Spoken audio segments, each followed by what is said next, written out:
Welcome to Live from Lockdown Library, presented by Bookworm Goa, with your hosts Nayan and Anandita.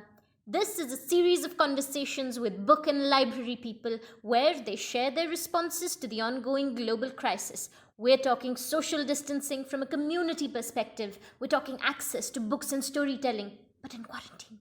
The hope here is to find ways together to reimagine the library, to think of it as a vital, evolving, transcendent space that can both hold and give voice to this moment of intense uncertainty. Presenting live from Lockdown Library. Hi, I am Nayan, library educator with Bookworm Goa, and today I am going to be speaking with team members from the Live from Lockdown Library series. Hi, Sujata. Hi, Nayan, and hi, everybody. My name, as you know, is Sujata. I work at Bookworm with all these brilliant and amazingly eccentric library educators. And today I'm also going to be talking to you about what fun it's been to put this series together. I'm going to ask my colleagues on this series with me to also quickly introduce themselves. Hi, I'm Anandita, and I am a library educator with Bookworm. And it was an absolute excitement and a really new experience to do this podcast series. And yes, thank you. And over to Alexis. Hi, I'm Alexis. I work at Bookworm, and this is the first time I've ever done anything to do with a podcast. It was, like Anandita said, a very new experience. I'm glad that I was able to be a part of it. Back to you, Sujata. Oh, let's all listen to Niju, because if this podcast came together, it was because of him. Yes. So Niju, can we introduce you to the world? Hi everyone, my name is Niju. I handled most of the technological aspect for this podcast. And at Bookworm, we have done a lot of videos, interviews, and recorded it before and put it up online and everything. But this was the first time we have done something like a podcast, and it's been on our mind for some time. And it was the right time with all the things that is going on with COVID and everything. When all the organizations are digitally transforming their work, this was the right opportunity I felt to do something like this. So, Sujata, can you just share what inspired you to begin the Live from Lockdown Library podcast series? We just, anchored it and we organized all the interviews, but there was a thought behind it. Can you share a little bit about that?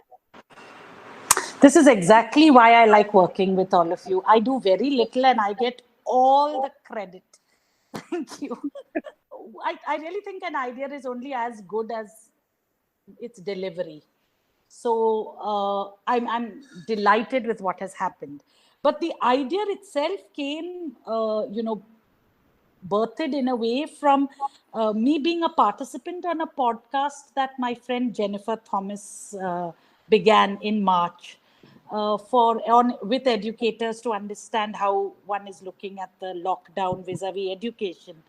And it was so reaffirming for me to talk to somebody I knew about it and know that it may help somebody else. So it was these two, thoughts that really made me feel that there may be purpose in trying to do this for library work.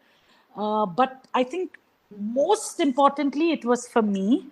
I was, and I'm still not completely sure about the way ahead. And I felt that when I listen to other people, it will help me um, gain better understanding and anchor myself in this time so that I'm stronger to do what we have to do. So really that these were the simple thoughts behind doing it. I really need to throw this a question or throw the question to Anandita at this point, because how did Anandita feel to actually pick up this idea and start running with two very strong people? That's me and Nayan on either side of the net. Sujata, at first it was very intimidating and scary, and I was very unsure about doing it. Uh, but once it started off and once it was initiated and we started doing the interviews, it sort of flowed out more smoothly, and I became more comfortable with the whole process, with each interview that happened. So that has been quite a learning. And I would like to ask Nayan, what was the parts that were hard for you or challenging for you on this podcast series? Yeah, so during this podcast series, one thing which was difficult was to connect the questions. So we had some questions which we shared with the guest in advance, but as they were discussing, there were some things which were coming up, and those were also pertinent things to be discussed. So linking it to the question that we already had, and also to know their thoughts on the new question, that was a bit difficult part. And the second was the editing, because each guest talked so much about current times and how we can take this work forward. But considering the duration for each podcast, which is just 15 minutes, it was difficult to edit it. So that was the tough part, I must say. So But yet, I now, think both of you handled it so well. thanks for that, Sujata. And actually it was because it wasn't done alone. I think we must ask Alexis. Uh, Perhaps we'll ask her what was her happiest moment every every week or with every podcast. I think that there was, like in the planning, actually, um, the organization of it, when um, like it was decided that we start with a certain person and then we also took into account language as a factor. I think those are things that gave me the most learning. And then in terms of the podcasts themselves, um, they were quite heavy for me, but it just shows that there's so much of depth even when you listen to 15 minutes or 12 minutes of it. Were you happy every time your podcast went live? Was that a kind of a sense of relief? Because we'd all be on your case until Yeah. that moment. I know I used to feel so relieved to say, okay, she's done it. Great. Now we can move on. Move on. So, Niju, as I'm listening, I just feel you're the one who seemed to have been the most confident and felt we were ready. So, where did we disappoint or where did we frustrate you in this process? I don't think I was frustrated, but because we are doing it for the first time, I think there was a lot of learnings. Like, for example, the first 3 or 4 episodes, we went into like 6 versions of the same podcast. Actually, that was quite taxing for anybody to listen, and even if it's for like 10, 15 minutes. So that was quite taxing for everybody to get through that thing. And because we were almost racing against time, we had episodes recorded in advance and everything, and that was a bit taxing that way. But over the course of time, now we finish off it in like 1 or 2 edits, and that was what sort of what I feel is the brilliance of coming together as a team. And we also worked quite well together, and like Nayan and Anandita know now where to cut, what to keep, and everything. And that way it came out quite well. And I've also seen people listening to it because I was looking at numbers and everything. So that is also quite exciting that way. I don't think I'm unhappy. I'm glad we did this, and I think it was the right time, and also this opportunity needed to be explored. Yeah, so Anandita, both of us did the editing together. Just want to know your experience of, sometime I used to edit some part and then you would say that, can we keep this? So can you share like what went through the editing process? I think one challenge was choosing which parts to keep and sort of refining the content into time limits that we had decided beforehand, and like keep the content focused and relevant. So there were times when um, even with the edits it was sort of going off track or it was unconnected, and then we thought it would be better to go back and sort of look at it again and see how we could put it together in a better way. So yeah, it was all, and it became gradually easier with each podcast and interview that happened. And one thing that we really used to look forward to with each podcast was the feedback that Sujata used to give. And she would give this feedback after each podcast went live. And we used to really look forward to this because it sort of like affirmed something and also helped us to converse better, to edit better, to focus on certain things which we may not have done earlier. One other thing that I just want to briefly mention is the technology. So this whole thing happened with the technology that enabled this, but it was also it also played havoc a number of times, and there were interviews that broke so many times in the middle. And I usually would end up like sitting absolutely still, not moving, hoping that in some way this would prevent the internet from creating problems and things like that. So that was some funny moments that happened, but it was good. It was good, and the technology also like worked out really well in this case. As I listen to you all, I feel one thing that perhaps has been our strongest, uh, how to say, has been our strength would be that we work together and we work quite well together.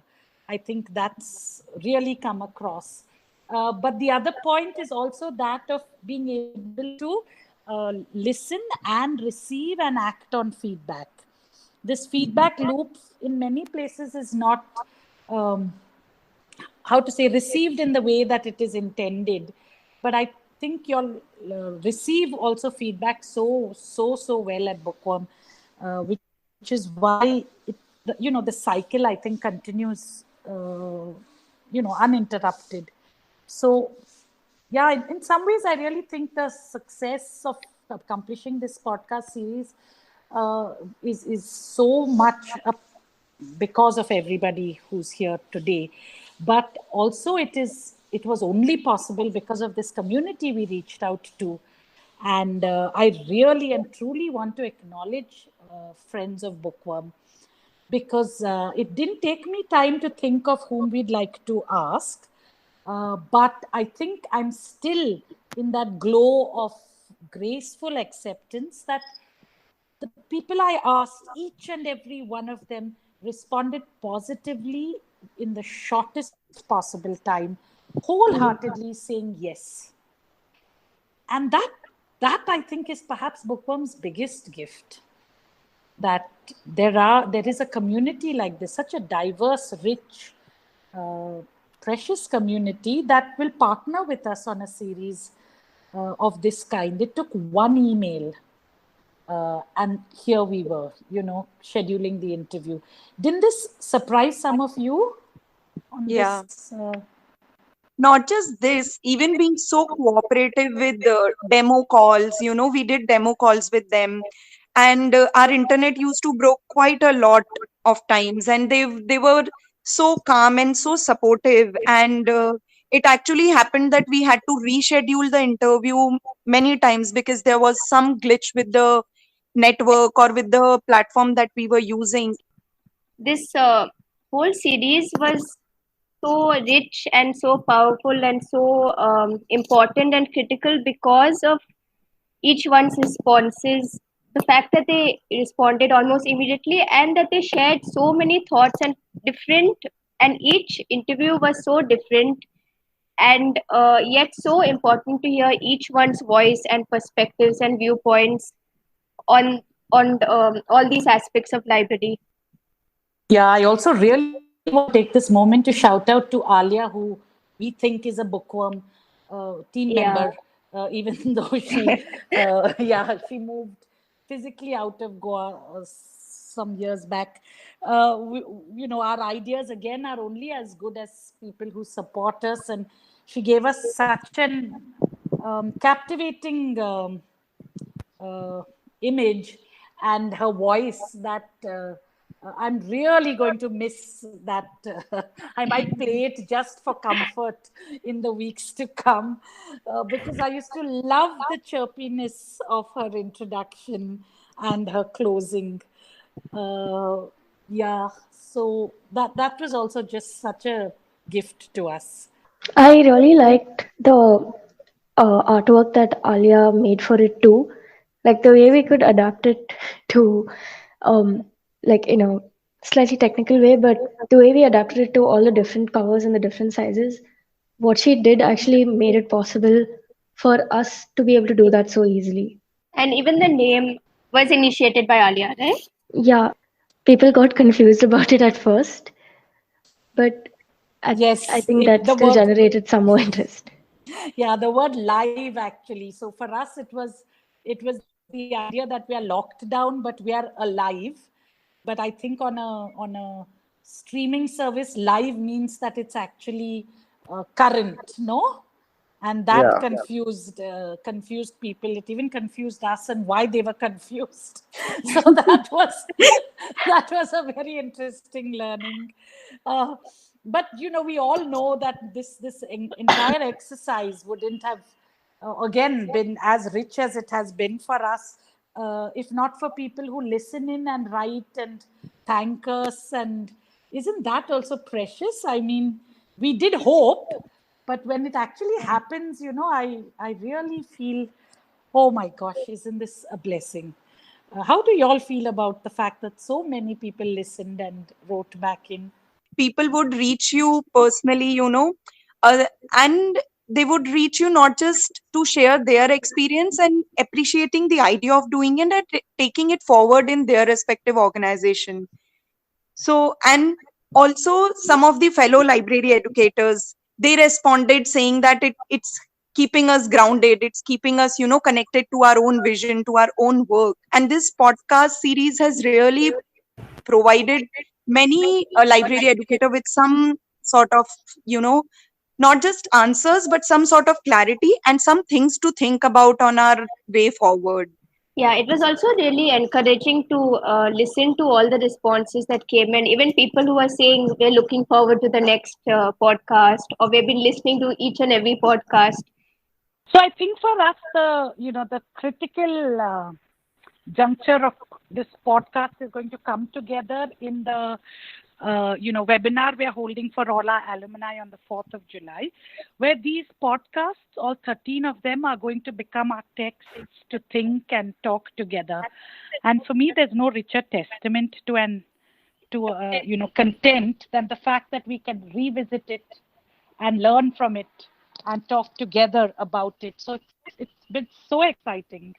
I thought we just think of one word that this series has meant for us, and my word would be exhilarating. My word would be insightful. My word is hopeful. My word is novelty. My word is beginning.